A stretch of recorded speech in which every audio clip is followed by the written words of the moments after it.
నమస్తే అండి. నమస్తే. సార్ మీ పేరు? రాంబాబు. సార్ మొన్న టీడీపీ వాళ్ళు వైసీపీ పార్టీ ఆఫీస్ని కూల్చివేశారు కదా, సగంలో ఉన్న అంటే సగం కన్స్ట్రక్షన్లో ఉన్న బిల్డింగ్ని కూల్చివేసడం మీరు సమర్థిస్తారా?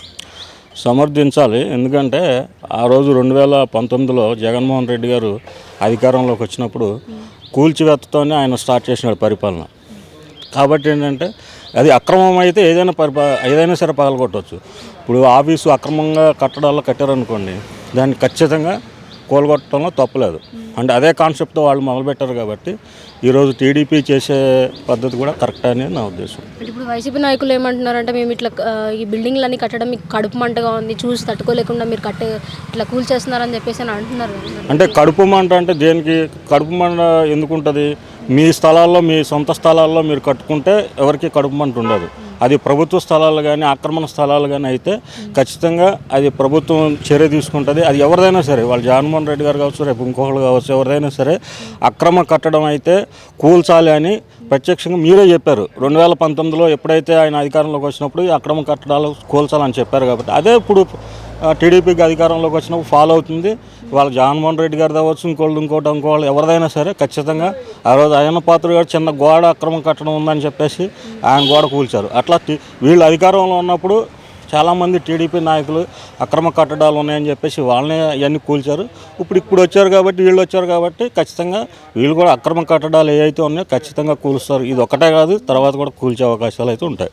ఇప్పుడు మొన్న అసెంబ్లీ మొదటి రోజు అయితే ఈ జగన్ గారు వచ్చి మేము రోజు వస్తాము, అన్నీ మాట్లాడతామని చెప్పేసి అన్నారు. మనం రెండో రోజు మాత్రం రాలేదు. దాని గురించి మీరేమంటారు? రావాలి, ఖచ్చితంగా ప్రతిపక్ష హోదా లేకపోయినప్పటికీ ఆయన ఫస్ట్ రోజు వచ్చారు, ప్రమాణ స్వీకారం కోసం వచ్చారు. ఎమ్మెల్యేగా ప్రమాణ స్వీకారం కోసం వచ్చాడు ఆయన. తర్వాత రోజు నుంచి ఏంటంటే ఉన్న 11 మంది ఉన్నా కానీ ఆయన అంటే గత ప్రభుత్వం 23 సీట్లు వచ్చినా రెగ్యులర్గా అసెంబ్లీకి వచ్చి వాళ్ళు కష్టపడ్డారు కాబట్టి వాళ్ళు అధికారంలోకి వచ్చారు.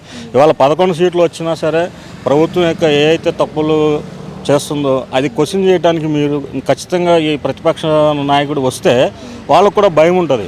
లేదంటే 11 మంది అయినా కానీ వాయిస్ అంటే క్వశ్చన్ చేసేవాళ్ళు అనేది ఉండాలి కాబట్టి ఖచ్చితంగా జగన్మోహన్ రెడ్డి గారు రావాలి అసెంబ్లీలోకి వచ్చి. అంటే ఇప్పుడు ఆయన భయం ఏంటంటే అక్కడ గత ప్రభుత్వం వీళ్ళు అధికారంలో ఉన్నప్పుడు చాలా అసభ్యకరంగా, అంటే ఒక అసెంబ్లీలో ఏ అయితే భాష మాట్లాడకూడదో అలాంటి భాషలు మాట్లాడారు వాళ్ళు. అలాంటివి మళ్ళీ తిరిగి వీళ్ళకే రిపీట్ అవుతుందనే ఉద్దేశం ఏంటంటే వీళ్ళు భయపడి రావట్లేదు అనేది నా ఉద్దేశం. ఇప్పుడు మళ్ళీ వైసీపీ ప్రభుత్వంలో మద్యం ఇవన్నీ ఉండేవి కదా, కల్తీ సారా అని చెప్పేసి ఇప్పుడు అవన్నీ తొలగించేసి పాత మద్యాన్ని తీసుకొస్తున్నారు. దానికి మీరేమంటారు? అంటే ఆరోగ్యకరం. అంటే ఇప్పుడు ఏ ప్రభుత్వం అయినా సరే మద్యం మీదే ఎక్కువ ఆధారపడి ఉంటుంది. మద్యం ఏదైతే ఇన్కమ్ ఉందో అది ఎక్కువ గవర్నమెంట్ని నడిపించే విధంగా ఉంటుంది.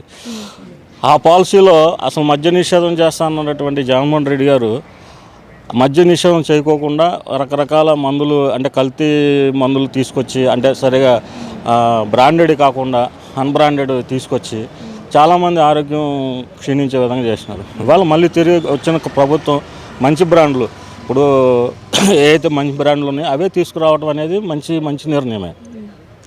అట్లాగే ఏంటంటే ఇప్పుడు ఈ మధ్య టీటీడీలో కూడా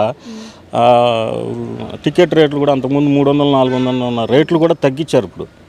అంటే ఎక్కడికప్పుడు ఏమంటే ప్రజలకి ఇచ్చామనే ఉద్దేశం ఒక పక్కన ఇస్తూనే ఒక పక్కన ఎక్కడ దోచుకోవాలి అక్కడ దోచుకున్నారు. కాబట్టి ఇప్పుడు వచ్చిన గవర్నమెంట్ ఏంటంటే ఇస్తూ ఉండాలి, కానీ సామాన్య ప్రజలకి ఇబ్బంది లేకుండా చేయాలనేది నా ఉద్దేశం.